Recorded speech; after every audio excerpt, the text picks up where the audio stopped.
Hi there friends, welcome to Harmony Hills Home and Garden. I'm Jenny and we live and garden here in Baltimore, Maryland, Zone 7.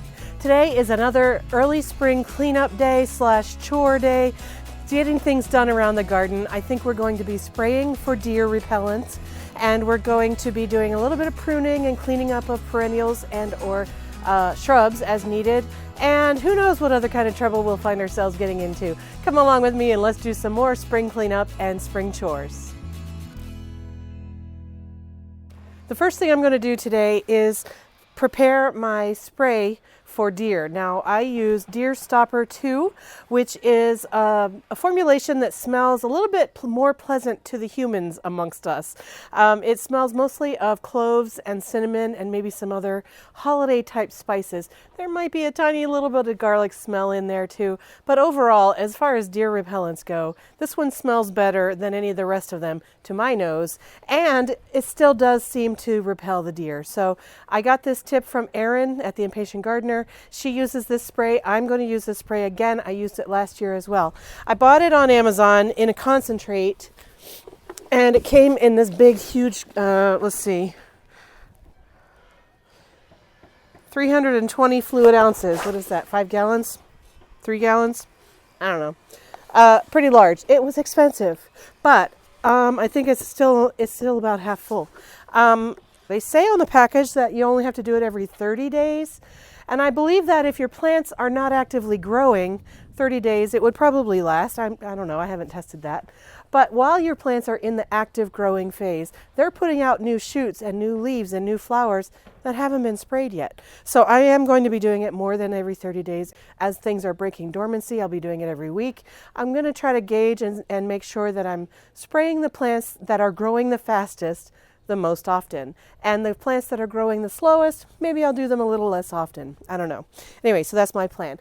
Now the ratio is 1 part of concentrate to 9 parts of water. And thankfully on the package they told me that 13 ounces of concentrate per gallon. I have a 3-gallon sprayer. This is my battery operated 3-gallon backpack sprayer that I got from Chemo last year, and I do recommend it. It works really well. So I'm going to be putting 39 ounces of concentrate into the sprayer and then filling it up to the fill line with 3 gallons of water. I'm going to shake this really well first. It's been sitting all winter, and I imagine there's sediment.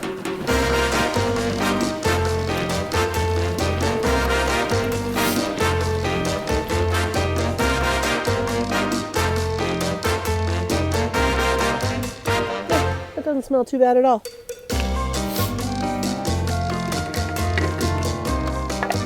One of the things I love about this sprayer is that it comes with this mesh strainer so that I can put my concentrate into this and it'll catch all the big chunks, and so my spray nozzle stays clear of clogs. I have a really old 2-cup measuring cup here. 2 cups is 16 ounces. 4 cups would be 32 ounces, so I need roughly 5 cups. Is my math right? I want 39 ounces. A cup is 8. 5 cups will be 40. Just shy of 5 cups of concentrate. Hi, Lou. What do you think of this smell? Don't lick it. Do you like it, or you don't like it? You don't like it. Good. Maybe the deer won't like it either. So there are quite a few solids that gathered on the inside of the strainer. And I'm glad those are not in my nozzle. What do you think, Lou? Does it smell good or bad? You say bad. I agree. For you. And deer, it's bad. All right, my husband thankfully hooked up my hoses today for the first time this spring, so I'm going to rinse this off so it doesn't dry onto there. Water in to the fill line. Fill line is right here.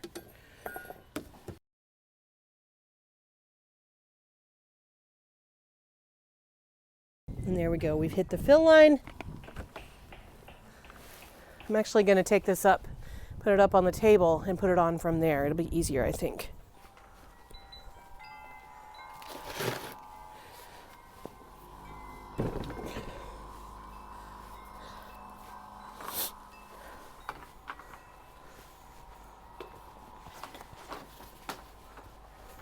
grace in action, huh?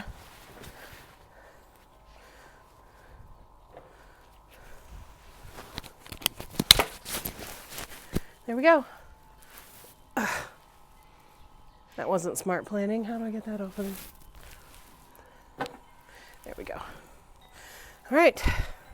I feel like Uhtred, son of Uhtred, out to do battle with my weapon.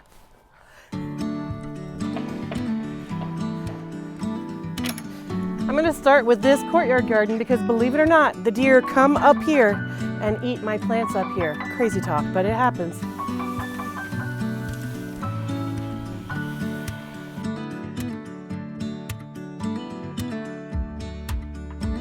Now, pretty much nothing has broken dormancy in here that the deer like. So all the hostas and stuff that are in here, the deer pretty much come and get them after they've started to pop out, but they haven't started to pop out yet.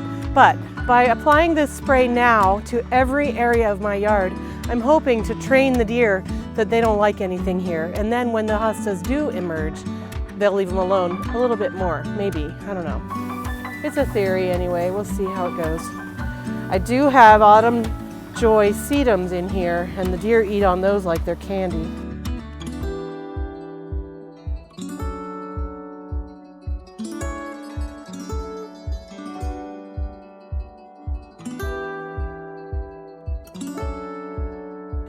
Now these Leyland cypress have sustained some deer damage. I think it's from the young males rubbing their antlers on the trunks of the trees. Not as much has been eaten as has been rubbed off of the trunks. So let me show you the damage on these trunks. So it's low, and so that makes me think it's a young deer. And I think they've rubbed their antlers onto the trunk of the tree. And so what I'm going to do, I think I've read that I should lightly wrap that up in burlap to protect the wound, and hopefully it will heal over the course of the coming growing season. I'm not terribly concerned about the limb damage that has been done. I've seen Leyland cypress fill out and be just fine. I mean, they won't look as good in the first couple of years of recovering from this damage, but I think if I can keep them from dying because of this trunk damage, I think the trees will be fine. I'm hoping anyway. So that's pretty frustrating to me, but it's probably my own fault because I know that the deer like to eat Leyland cypress, and I didn't do anything to protect them in their first winter. So I'm going to be spraying pretty regularly. I also think I am going to come out with some stakes and netting just to keep the deer off of them in this first growing season. It won't look very nice, but I think it is the best thing for the trees to hopefully let them establish themselves after this damage this season.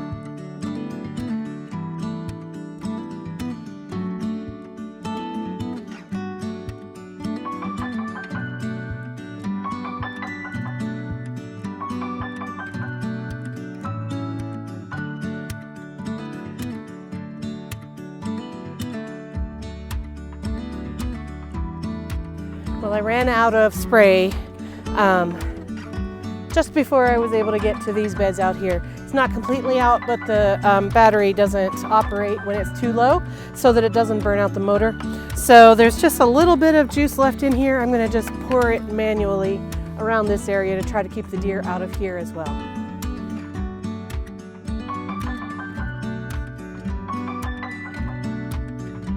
Okay. I'll put some water in here, rinse it out. I'll pull that clear water up through the hose, let that run clear, and then I'll dump all that water out, and then I'll let the lid stay off for a while, and then it'll dry out, and then I'll store it.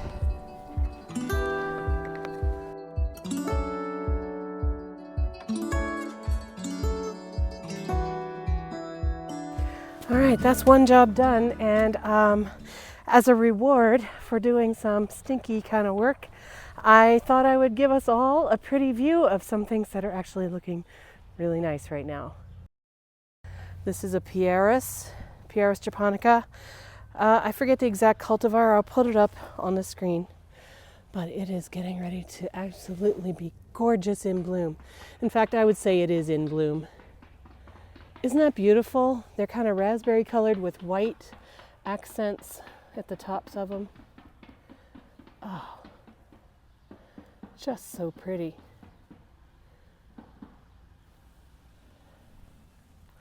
Gorgeous.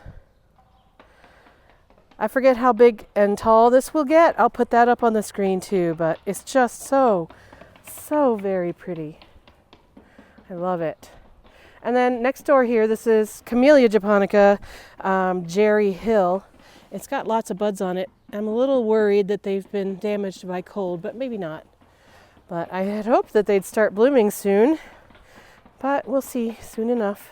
And the other thing that I wanted to share with you are some of the hellebores. I have hellebores of every age known to my garden here. I've got 5, 4, 3, 2, and 1-year-old hellebores. Of course, the 5-year-old ones are doing the best. Let me show you. These are the oldest ones that I have. These are Brandywine mix. They're just so pretty. They've got these white, soft white petals that almost lean toward silver, and then the raspberry colored veining and edges. Just so pretty.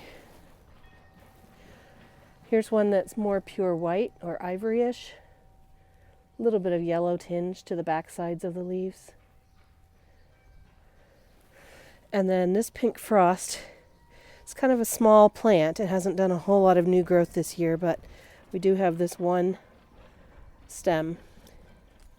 I'm hopeful that it'll put up some more, but I also see lots of volunteer babies, so I'll be pulling those out sometime. So those hellebores are looking good, and then there's one more I want to show you. This is the other pink frost, and it's just doing so much better than the one that I just showed you. This is the one that started blooming before Christmas, and it's just absolutely covered with gorgeous, gorgeous pink blooms. I'm so happy with that plant. Now, I've seen some discussion online. I belong to a Facebook group that is like for Maryland gardeners dealing with environmentally conscious gardening practices. And there's been some discussion in that group about how hellebores are not native to North America, or at least not to Maryland, and they can self-sow prolifically, as I just showed you, and they can actually start to become an invasive species. Now, they're not listed as an invasive species in Maryland yet. I don't know if they are anywhere else in the States, but there's potential that they could start to overtake natural areas and maybe choke out some of the native shade plants. So I think we all have to be careful about planting hellebores, especially the kind that are not sterile. I do have several ones here that are sterile and don't put out seedlings, but the ones that do put out seedlings put out hundreds of seedlings. There's a couple of ways you can manage that. One is you could just faithfully dig up all the seedlings that you find. But you never know if a seed has been carried on the wind or by an animal to another location. So you're not sure if your seeds that have dropped haven't started to invade somewhere else. The other way to deal with it is to take the flowers off before the seeds ripen. And that would be a pretty constant maintenance job starting about now through the end of spring, early summer. Just keep an eye on those flowers and take them off of the plant before they go to open up and let those seeds drop. So just 2 little things to keep in mind about how to keep your hellebores under control so that they don't become an invasive species. And I forgot, I do have one more hellebore that's blooming right now, and it's got just a few flowers on it, but let me show you. This is one of the ones that I planted last fall. The other one that I planted last fall is right here, and it's kind of struggling along. It is putting up new shoots, and maybe another month or so it'll look good. But this one here is the one I wanted to show you. Look at those dark, dark flowers. Aren't they gorgeous? Oh, just so pretty. Really happy with this one. I forget its name. Again, I'll pop it up on the screen. Oh, very nice. Happy to have that one blooming. Okay, enough pretties, back to work. It's now time to, I think I'm gonna do some rosebush pruning. Now, I did some rose pruning in the front yard a couple of weeks ago. I have footage of it that I haven't published yet. I might insert that into this video, I might not, I don't know. But I'm gonna be working on this Eden Climber rose, this New Dawn rose, and the rose that's on the arbor, which is a Zephyrine Druin, and the one that's on the obelisk behind it, which is Can-Can. Those are the 4 that I'm going to be tackling today. And Oh, maybe this summer fashion one that's over there somewhere. I don't know. Whatever roses I've got in the backyard here, I'm going to tackle all together. And I think I've done some research, and I think there are two different methods. If it's a shrub rose, then you trim it down and you take off all the old leaves and you cut it back to a uniform size. You clean out any dead or diseased twigs. You take out any old wood and the oldest ones, and then you leave it so that just enough canes are there so that it has a pleasing shape and no crosses and no rubs and nothing growing into the center that would prohibit airspace or air from flowing around. My words are all jumbled, but I hope you know what I mean. So anyway, that's the shrub rose plan. And then for the climbers, you select the strongest leads and then you trim out the weak ones, and then you take down the side shoots so that it will grow new side shoots. Because on a climber rose, the side shoots are where the flowers come. Also on a climber rose, you kind of want the canes to be horizontal so that the side shoots will come up vertical, and that's where the flowers will all come. So that's going to be my strategy. I don't know how far I'll get today, but we'll see. Before I put in the footage of pruning the climbing roses, I thought I would put in the footage of pruning the shrub roses. I filmed this almost a whole month ago on another warm day that we had a while back. And so here you go. Okay, I want to start with a proviso. Not an expert. If you need expertise on roses, I recommend that you look into Fraser Valley Rose Farm YouTube channel. He's a guy up in Canada who has great and wonderful information about roses. Also, any number of websites like David Austin Roses, Jackson and Perkins, and so forth and so on. Find your rose information from experts in that regard. What I'm going to be doing today is just what I do around my garden. I'm going to show you what I do. If you see me doing something that you think is boneheaded, please tell me in the comments and I will learn from that and maybe change my methods next time. But for today, all I'm going to be doing is trimming back my knockout roses and a few other bush type roses, shrub roses that I have that I want to be a nice shapely shrub rose format for this year. This is a double red knockout rose. I don't know if the light is looking good for you to be able to see how much limbs there are on it, how many limbs there are in it, but I'll bring you closer in a minute. The time to do these roses is right about when you first start to see that they're starting to push out new buds. Let me pull you closer. See that bud right there? And right there? And further down the stems? And all along all these stems, there are new buds getting ready to push out the new growth of the season. And so that's the indication to me that it's time to trim these. Now, first of all, don't go by a date that someone tells you online that is your date to be doing this job. Go by what your plants are telling you. Again, I live in Zone 7B in Baltimore, Maryland. Jim Putnam from HortTube YouTube channel lives in Zone 7B in Raleigh, North Carolina. He pruned his roses back a couple of weeks ago, but my roses just now are starting to push out their new growth. They weren't ready a couple of weeks ago. They might have still experienced some really harsh winter damage if I had cut them back a few weeks ago. So again, let your plants tell you what they need, especially for the roses. Look for that new swelling of buds. Once you see that, then you know that you can start to trim back your roses for the season. My method for pruning knockout roses and other shrub type roses that are landscape shrubby kind of thing, they bloom all season. My method is to follow the advice that I was given by the nurseryman who sold me the plant. So when I bought the knockout roses, not this one, I didn't put this one in, the people who owned the house before us put this one in, but when I bought knockout roses in a different home, the nursery guy told me that every spring I should cut it back down to the height that I want all around the shrub and the width that I want all around the shrub. And then I should cut out any side shoot that is smaller than a pencil. Now, what that does is it cuts out little spindly branches and twigs that would have a hard time really supporting a lot of growth because they're so weak. It also opens it up for more air circulation and for more room for things to grow. And it allows last year's larger stems to be the main ones that survive into this year. And those are where the side shoots are going to come out with all of these smaller things that put out new blooms this year. So my method is, first of all, I'm wearing some good leather gloves because these are pretty pokey. Get my pruners out before I put this glove on. So I'm going to cut it down to the height and width that I want first. And I want this to be about, 3 feet tall, maybe a little bit lower than that. It will get taller over the course of the growing season, but I want the basis of it to be about 3 feet. 3 by 3 is what I'm aiming for. So I'm going to cut this. Now, also, you want to cut on the stem where there's a bud. You want to cut right above the bud, and you want to cut it so that the bud is, choose a bud that is facing the direction you want the new growth to go. Now this one, I was going to cut it off right about up here because that's the height I wanted, but I decided that this is too thin to be viable for this year, so I just cut it all the way down to here, chose a bud that's headed that way, and I cut there.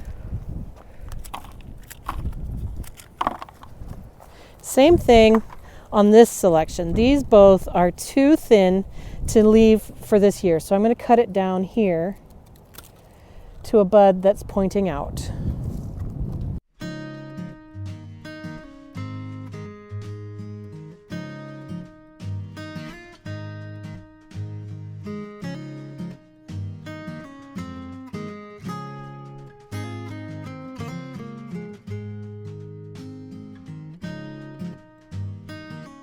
Now when I'm selecting which limbs to take out, I'm caring about how thick are they, but also I'm caring about where they're growing. So right here I have several stems that are thick enough to leave, but they're growing in upon each other. So I'm going to cut some of the ones out that are going to the interior of the shrub. And that will free up the interior of the shrub to be more full of air, more room for the plant to breathe and get less disease on it.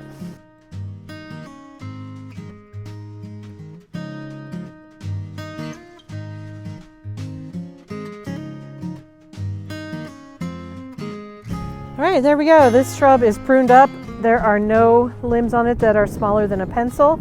It's about the same height and shape that I want. The new growth will come up to about here this year. That's perfect.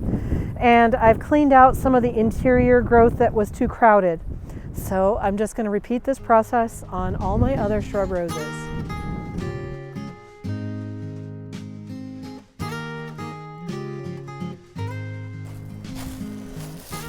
Now this is a fairy rose. It's a miniature rose, and it's a floribunda, I think, or polyantha. I forget the name. This puts out lots and lots of sprays of small flowers on the same stems. And so I'm just going to cut back these little teeny tiny side shoots and leave the main stems, upon which more side shoots will grow next year. You can see the buds already coming out on it. See those pink side shoots there? It's going to be gorgeous.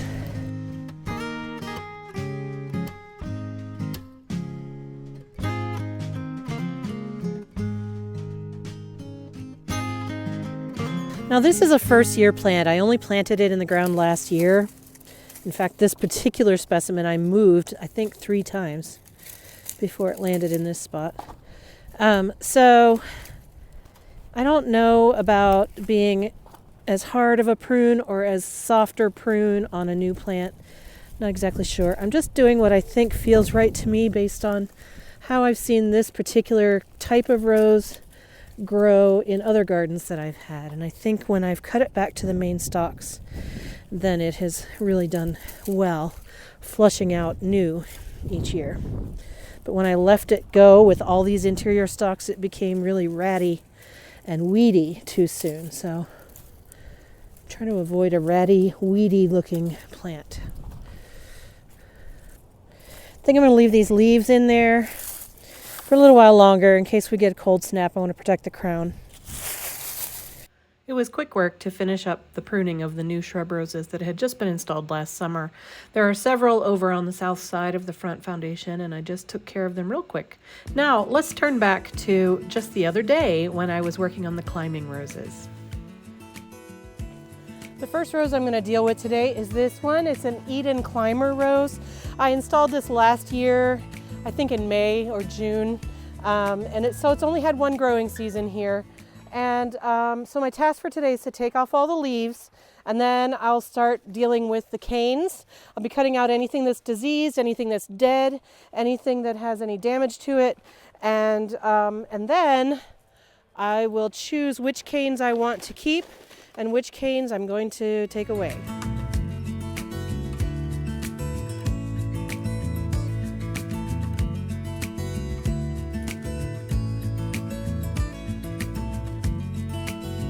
Now I'm kind of wondering if maybe I should have done this a week or two ago, because I do see new sprouts coming out at every leaf node.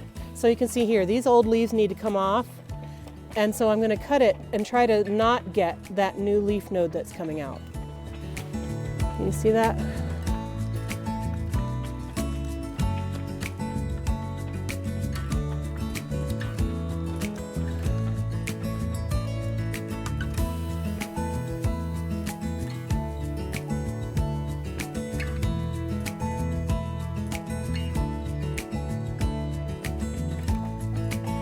Okay, so I have two long main canes, 1, 2, and then I have several smaller canes, and I could choose from these smaller canes which ones I want to turn into long mains.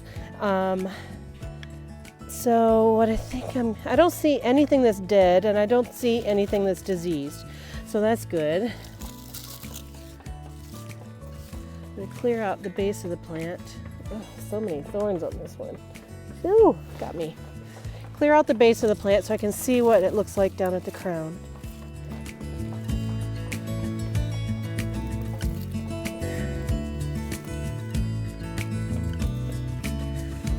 Okay, so just by cleaning that out, I did find that here's a piece of rose that came up from the ground and split into 3. I'm going to cut off 2 of those 3 and only allow the 1 to grow.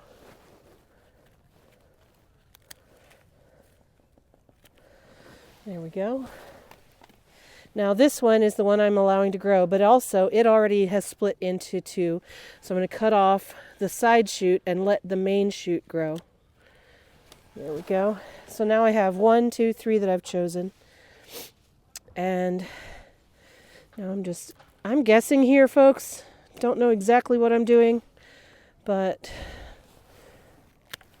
I'm going to go with my gut and take out these teeny tiny ones that will just be competition. So now I have 1, 2, 3 that are kind of growing on this side, and I have 1, 2, 3, 4 that are growing on this side. So I think I only need 3 on each side for this year. Does that make sense? I don't know what I'm doing, so I'm just going to make a guess, and we're all going to learn from it, aren't we? Okay, so I'm going to, what am I going to do? I'm going to keep this one, I'm going to keep this one, and I'm going to keep this one. I'm going to cut off this one.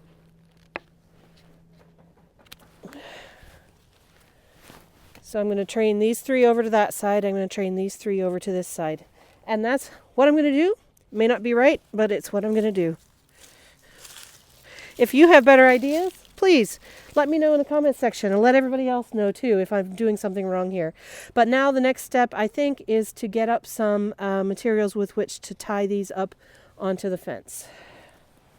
Okay, you know what? I couldn't find what I want to be able to put this rose up onto the fence. I think I'm going to buy myself a new trellis, black iron trellis, to go with all the other black accents that we have. And I'll put it here, and I think it'll be a nice accent here in this garden. So I'm going to wait till I have that trellis before I tie this rose onto anything. So while I'm here, I'm going to go look at the canes that I have going on this New Dawn rose, and I'm going to trim out anything that needs to be trimmed out. The leaves are already gone. I'll probably trim back all these side shoots and make them shorter so that they can regrow and reflush with new wood and new flowers. And so this one should go pretty quick.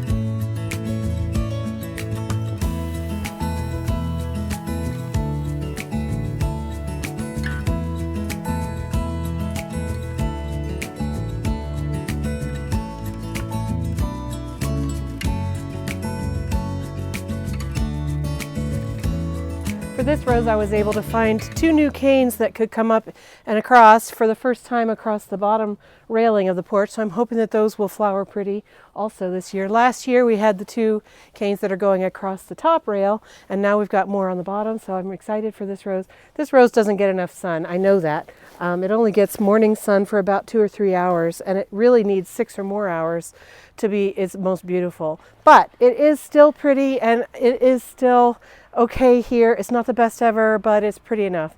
I will be putting some rose food fertilizer on it. I'm going to try to get ahead of the sawfly larvae. Sawfly larvae are bugs that bother my rose leaves early in the spring into early summer, and they pretty much make skeletons out of all my rose leaves. So if I can get ahead of those this year, that would be good, but I don't have any means by which to do that quite yet. I need to do some research and see what to do about that. They don't kill the rose, they just eat the leaves a lot and make them look really ugly. So I'm going to hope to not have that happen so much this year. Anyway, so this climber and the Eden climber, this is New Dawn and the other Eden climber right here. Those are done. Now I'm going to go down to do the climbers that are on the arbor and the obelisk. I'm going to do them the same way. So nothing new or exciting to talk about, but come along with me anyway. I'll put you in fast motion.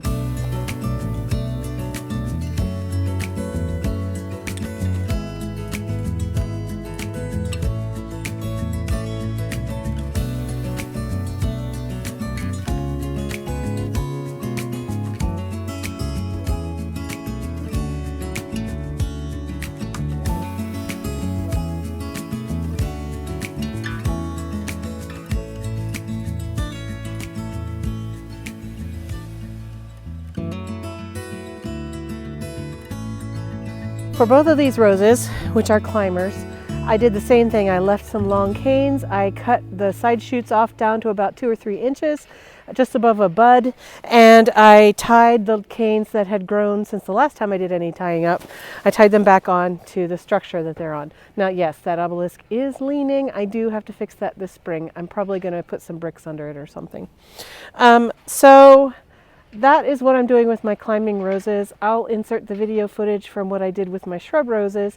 And between those 2 kinds, that's what I got going on here for roses. Again, no expert. There are so many resources available online for you to learn how to deal with your pruning, your spring pruning of your roses. Please don't rely on just me. This is just what I'm doing, and I wouldn't want to lead you astray.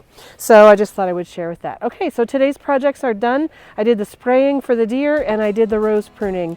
And now it's time for me to go inside, shower, and be prepared for an appointment that I have this afternoon. So that's it. We do our gardening in little chunks around here. I hope that you're doing the same thing in your gardens this season, and I hope, my daughter-in-law just texted me a photo of her backyard, which is still covered in snow up in St. Paul, Minnesota. I imagine many of you in the northern part of the country or up in Canada are still under a cover of snow, while here we're starting to see things bud out.